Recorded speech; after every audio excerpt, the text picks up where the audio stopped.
What's up, Founder Crew? Welcome back to the channel. I'm Ryan, this is Nick. Hey. What's up? Alright guys, so we're going back to somebody that we did literally in the beginning of this channel. Years ago. Oh, it's been so long. Yeah, wasn't that like 7 years ago? Pretty sure. Something like that. Yeah. Well, we are doing Joyner Lucas today. I'm pretty sure last time we did it, I brought him, I think, pretty sure, and we did Devil's Work. Mm-hmm. I'm pretty sure during the Halloween Marathon. Really? No. No, it wasn't. Don't think just because it's that devil and it's in the Halloween. But yeah, I thought that song was a very good song at the time. It didn't really age as well as I thought it would, but it's still a fantastic song if y'all want to check that out. Today, we're doing a song that came out before that. It's called Ross Capicchioni. So do y'all know who Ross Capicchioni is? No. I remember you saying it. Yeah, at one point. I mentioned it. Well, I mentioned it last time we did it, but I didn't go into detail about what happened. So this is a kid that got betrayed by his friend when he was like 17 years old and got shot, and he survived it. Oh, wow. Oh. Yeah, and so Joyner ended up doing a song about him, for him. So Joyner got criticized for this video that we're going to watch as well. And they didn't think he should have did it. They think it was disrespectful. But I don't think it that way. I think, it's just bringing it to the light for other people to know that what's out there. This was one of his first singles in 2015 when it came out. And this is what made him big. This is when it was like, oh, who is this guy? He's a really good storyteller and, all that. And I think this is what made him go above and beyond, because at first he was more underground. Nobody really knew who he was. And this song was on his mixtape called Along Came Joyner, which is kind of funny because here he came when he released this. I want to say a little fun fact about him that I did not know. He first started rapping under the name G Storm. Never knew that. G Storm. I'm glad he changed it because that terrible name. Sounds like a superhero. So then by 2007, he changed his name to Future Joyner. Eventually ended up going by Joyner Lucas, which he should have did that in the beginning. A long time ago. Just let me make it simple for you guys. So yeah, we just looked up the last name so we make sure we got it right. And it's Capicchioni. That sounds a lot better than what I was saying. We're pretty sure. Yeah, we're pretty sure. So yeah, we're going to do this thing. This is Joyner Lucas, Ross Capicchioni.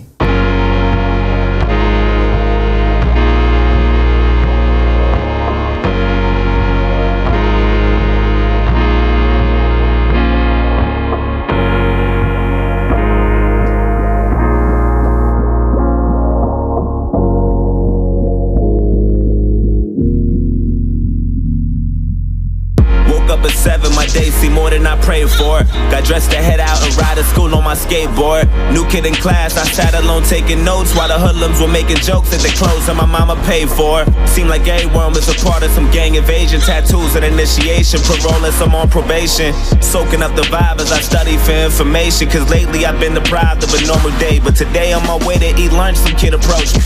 He told me we should be cool if only he got to know me, cause on this side of town I would need some protection. It's crazy, reckless, and dangerous unless I'm some sort of gangster. I'm only safe with the police. He said his name was I dapped him up at the buses. Was kinda skeptic about him at first cause I didn't trust him. And the more I got to know him, I couldn't tell what his motives were, hoping that he was sincere. Something told me let go, but the only thing on my mind was patience. Searching twice for a different life, I was tired of waiting. Plus me and had similar views and conversations infused with knowledge, mainly about school and college. That was my truth, but regardless, he was type cool when I was with him. Introduced him to my family, they were rocking with him. My mama told her, make sure you look out for my son. And before she could finish her sentence, he quickly just interjected and said, don't you even stress that I got it under control. It's been 2 months since we met, it seems like we've gotten close. Some cat approached me and tried to beef with me, I just froze. And I see pounding and stomping, homie, rid out his clothes. Called me his brother and told me he got me to the fullest. Even if that means bullets, bullies, gangs, AKs, and choppers to they killers. That's the realest shit I ever witnessed. A few weeks later, my uncle sold me a Honda Civic, a 93 with no license plates and no registration. Just thinking about every place I'ma go when I finally get it. And then he asked me for a ride around the block, some distance from where I was parking. Instantly I knew that spot was sketchy, my mama would kill me. My intuition told me not to, I knew it was wild, and plus I knew I had no business or place on that side of town.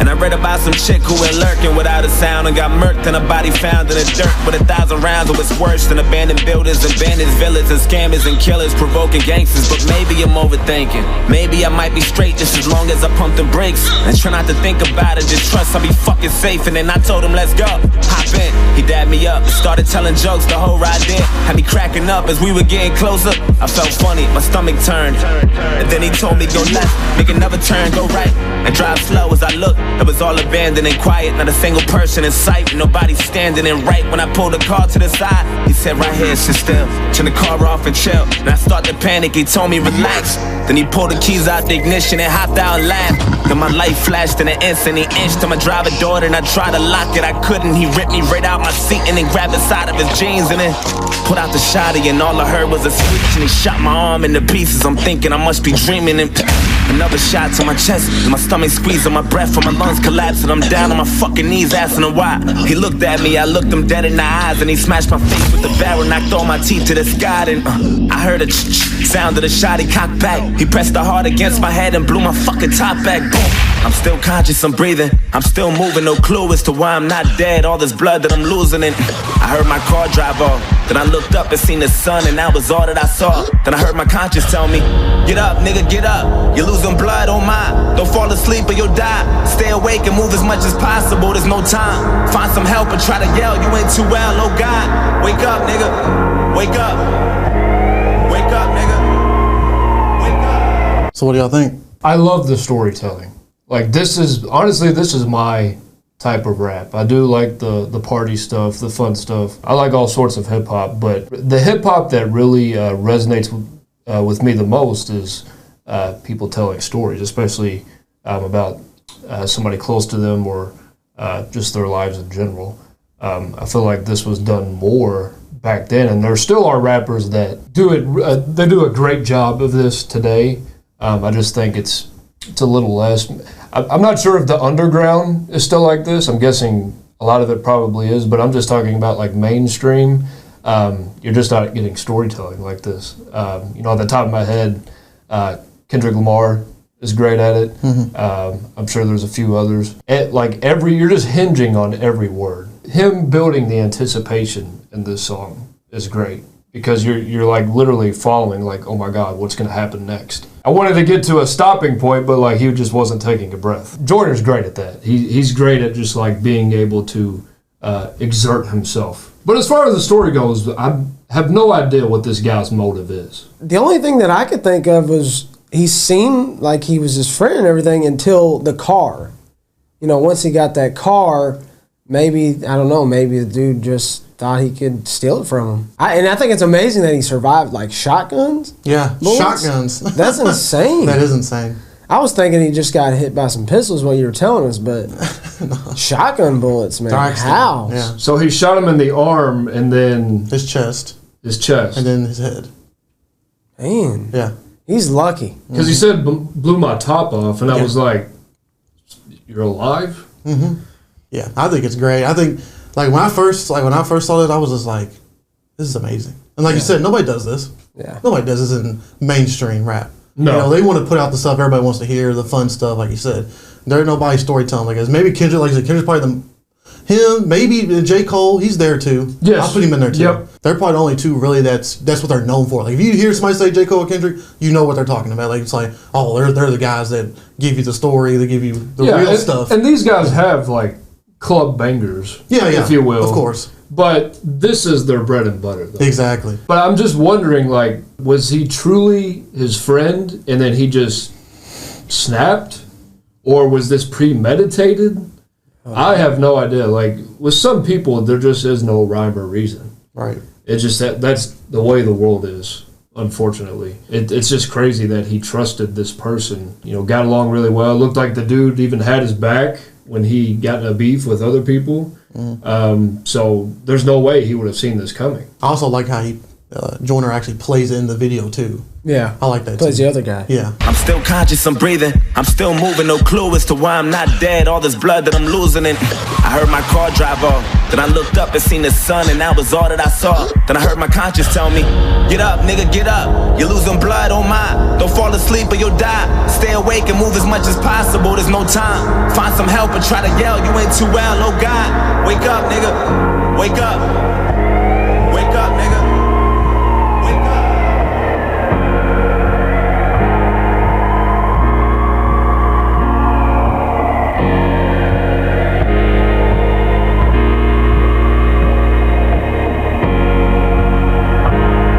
Nice sound design here. Yeah. Woke up at 7, my day was worse than I prayed for. Got dressed to head out and down the stairs from the 8th floor. New kid in class, he sat alone taking notes while my niggas were making jokes at the clothes that his mama paid for. Had no family but was cool with the local gangsters, tattoos, and some on parole and probation for breaking rules. That life was all I knew, all I wanted to do was cruise, smoke weed and say fuck school. Wanted guidance cause all my role models I would look up to was indicted the young dudes with no logic. I went to church to the pastor, said fuck you, now violent. And this gang that always looked out for me, vouched for me and adopted me, said they wanted to rock with me and I wanted to get down. Guess there was something missing, everything comes with a price. There's only one condition, all you gotta do for initiation is kill an innocent victim and leave them there with no witnesses or no snitches. If you do that, you be down with the clique. And that's for life, so don't you ever think you're getting out of this shit. And I thought about it, soaking up the vibe as I study for information, trying to choose my victim, plotting the weakest prey. But today on my way to eat lunch, I approached him and told him we should be cool if only I got to know him. Cause on his side of town, he would need some protection. It's crazy, reckless, and phony, unless he's some sort of gangster. He only saved with the police. He said his name was I dapped him up at the buses. Was kinda skeptical about me at first cause he didn't trust me. Then the more he got to know me, he couldn't tell what my motives were, hoping that I was sincere. But little did he know I was trying to snake him and pop and break him. Just need the perfect opportunity, I'm tired of waiting. Had murder running through my head, I knew that death was coming. He introduced me to his family, I was jealous of him. His mama told him, make sure you look out for my son. And before she could finish her sentence, I quickly just interjected and said, don't you even stress him, I got him to the fullest. Even if that means bullets, bullies, gangs, AKs, and choppers till they kill us, I was lying to the fucking limits. Took advantage when he said he had that Honda Civic, a 93 with no license plates and no registration. Just thinking about every place I'ma go when I finally kill him. And then I asked him for a ride around the block, some distance from where he was parking. Instantly I knew my chance was coming, I'm ready to drill him. Then he told me let's go, hop in. I dapped him up and started telling jokes, the whole ride did. Had him cracking up as we were getting closer. He felt funny, I think he knew something was coming. That look he had was enough to tell me, but fuck it, go right and drive slow. As he looked, it was all abandoned and quiet, not a single person in sight, and nobody standing. And right when he pulled the car to the side, I said right here, sit still, turn the car off and chill. Then he started to panic, I told him relax. Then I pulled the keys out the ignition and hopped out and laughed. Seen his light flash in an instant, I inched to his driver door. Then he tried to lock it, he couldn't. I ripped him right out of the seat and then grabbed the side of my jeans and then put out the shotty. I cocked it twice till he screamed and then shot his arm into pieces. I'm watching his blood leaking and another shot to his chest. Seen his stomach squeezing, his breath and his lungs collapsing. He down on his fucking knees asking me why. He looked at me, I looked him dead in the eyes and I smashed his face with the barrel, knocked all his teeth to the sky. And then sound of the shot, he cocked back. I pressed the hard against his head and blew his fucking top back. Fucking car. Fuck.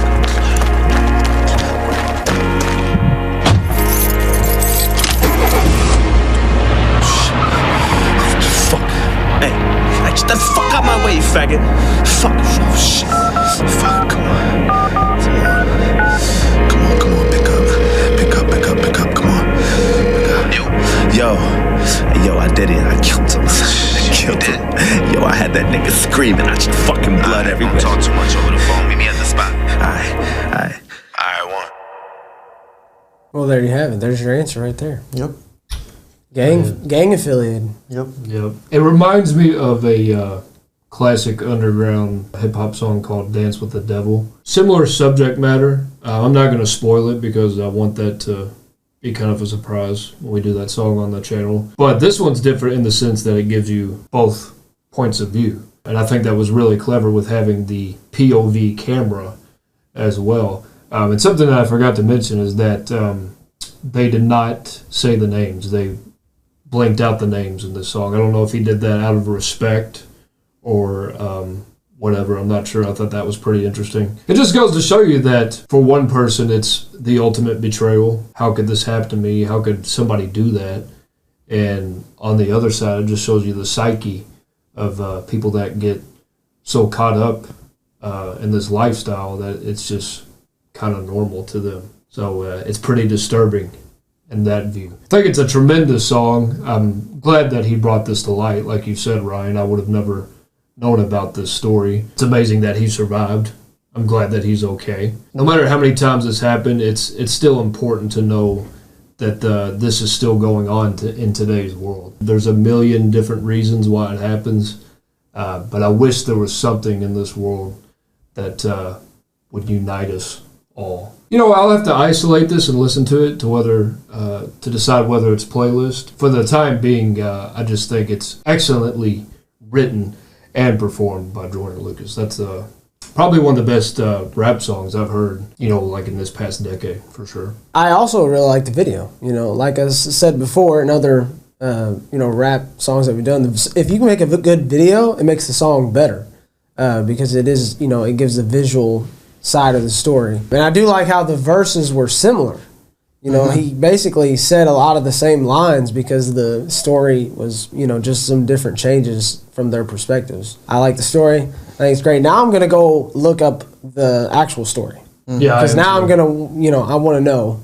Yeah. I have some questions. So I'm going to look it up. Like Tyler said, it makes the song better when you have a video. Especially when the video's good. Yeah, the video was good. Keeps you intrigued. And of course, like, you're not going to know, like, all the dialogue that actually happened. Right. Like, he could tell a story like this is how it happened, but, really this is from Joyner's mind, what Joyner heard about it. Yeah, I think that makes it more impressive as well. Like, he has to capture how the kid was feeling and how the other kid was feeling. This is only in high school, too. I'm pretty sure y'all know that. This is only in high school. It's crazy. He killed somebody. Like it was nothing. Easy. Yeah. I wonder if there's a documentary out there about this, because they could definitely make one. Well, I was going to say maybe, this could have been a big story. Back then, I didn't follow the news like I do now. But it just could have been one of those things that just kind of passed by just because this happens a lot. Now, as far as like somebody getting shot that many times and surviving, I'm not sure like how often that happens. But as far as like somebody betraying somebody like this, just for gang-related reasons, that happens a lot. So that could be a reason why it was just kind of skimmed over, unfortunately. Yeah, I don't know why people like judge team for this. I think it helps. Yeah. It might not be the best situation, to be talking about, but it helps. You got to come with the facts. Truth hurts. As they may say a lot, they say a lot, and I just think he just did a great job. Giving you the perspective. Because now I'm pretty sure when people look at this, be like, man, I feel bad for him. Yeah. He was so happy, got a new car, met his family, and told them that he was going to be fine. That's insane. It could be one of those things where, they had the Dahmer series on Netflix recently, and a lot of the family members of the victims were disappointed that actually came out. Yeah. They didn't want people watching that. But at the same time, there's probably tons of people that didn't even know about Jeffrey Dahmer. Somehow, some way, but with the technology we have nowadays, like, you might not have known. It's one of those things, like, yeah, it's disturbing and all people don't want to relive it, but at the same time, it lets people know how much of a tragedy this was and how to prevent it onwards. So I think it is important in that regard, but I can certainly see the other side. Yeah, that's just a devastating song. I just feel like this took a certain type of rapper to accomplish this song. Mm-hmm. You couldn't just pick one from the tree, the rappers nowadays, like, it just wasn't going to happen. I can definitely see, like, why Joyner Lucas got hype after and much deserved. That's it, guys. Don't forget to drop a like, and as always, please tell us your views. Thanks for subscribing and hitting that bell. Peace out.